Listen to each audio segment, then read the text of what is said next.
Today we're talking about the 2007 Unsolved Boca Raton Mall murders. Till this day, all they have is a sketch of the suspect. Nothing else. One of the victims was Nancy and Joey Bochicchio. Nancy and her daughter were brutally murdered after leaving the Boca Raton Mall, gagged, goggles, and shot. The other victim was Randy Gorenberg. She was also brutally murdered after leaving the mall and dumped out of her SUV. Now the suspect, we know nothing about the suspect. All we have is a sketch. And he brutally murdered. This is the sketch of the suspect that brutally murdered 3 people.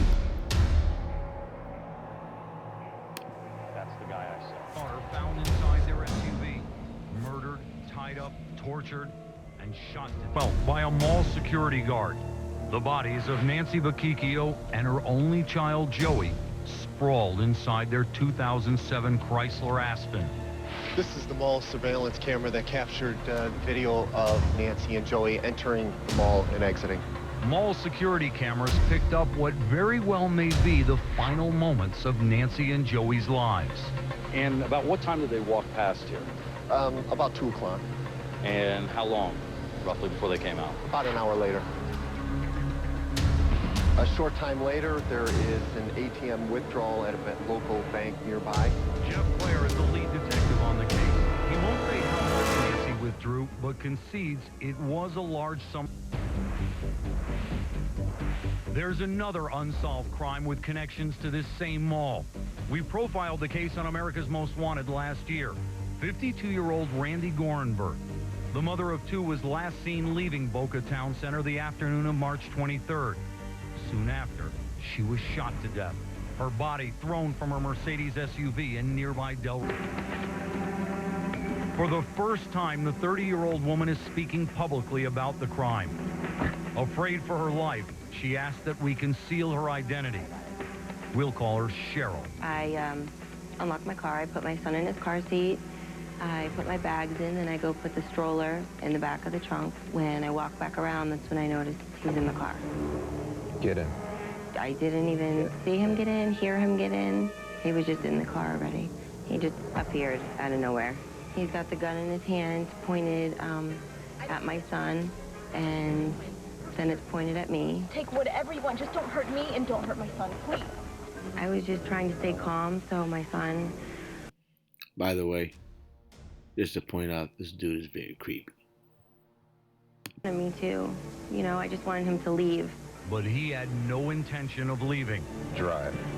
Their hour-long ordeal was just beginning.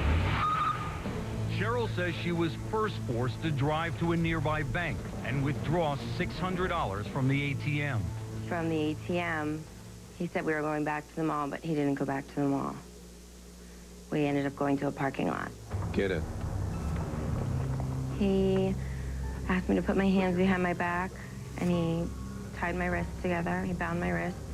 Then he bound my ankles together, my feet, and he blindfolded me. Okay, sweetie, Mom, it's okay. Once I was tied up, I knew that I couldn't do anything to save my son. You'll be all right now. I felt completely hopeless. That it was all over. At that point, I just thought that he was going to kill me. Forget what I look like. I'll come after you. But true to his word, he returned his hostages to the mall, stepped out of the SUV, and disappeared. As soon as he leaves, I waited a couple seconds, and then I pulled my hands under my butt and pulled my legs through to get my hands in front of me. And then I pulled what was covering my eyes off. Once she broke free, Cheryl headed for help. I was just relieved that I made it out, that I was okay and that my son was okay, and that he didn't hurt us. Throughout the entire ordeal, Cheryl made it a point to sneak a peek at the guy. I did keep staring at his face and staring at what he was wearing and what he was doing, and trying to remember everything that he had on and his features. Cheryl's description of her kidnapper led to this sketch. By coming forward and giving police more details about her abduction, Cheryl knows it might help detectives determine if Nancy and Joey Bochicchio were murdered by the same person. And if they were, he's covered his tracks well, dumping Nancy's cell phone and credit card miles from the crime scene, perhaps hoping to throw off investigators. And there's Nancy on the right, Joey on the left, walking into the mall. Police are focusing on the few pieces of evidence they have. They do have Cheryl's memory of her attacker. His dark, wavy hair tied back in a ponytail, the very distinct floppy hat with a drawstring, the black sunglasses that hugged his face, a face that had no noticeable hair, the blue denim button-down shirt, the black fanny pack and black gloves, and the tan cargo pants. Cheryl also says her attacker used plastic ties to restrain her, identical to the ones police say were used in the Bochicchio murders. And Cheryl says her attacker carried a bag like this one from a popular woman's shoe store. I hope that if anyone knows anything or knows who this person is, or if it's happened to them, they'll come forward so it doesn't happen to someone else. So another person doesn't have to die. This case is unbearable. Can you imagine? Someone takes zip ties like these and binds you so you can't move. You can't break free, and then does the same thing to your own child. Even points a gun to your child's head. Had to be sheer terror. And this guy has pulled this act at least twice that we know of. There is no doubt in my mind that those attacks in August and this latest tragedy in December are by the same guy. And this guy is as heartless and ruthless as they come. Remember the first victim, Nancy and Joey Bochicchio.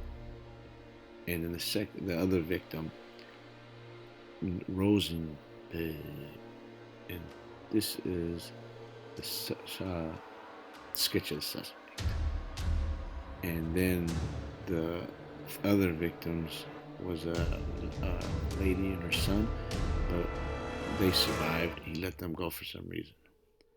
So this is still unsolved. Thank you for watching. Let's solve this case.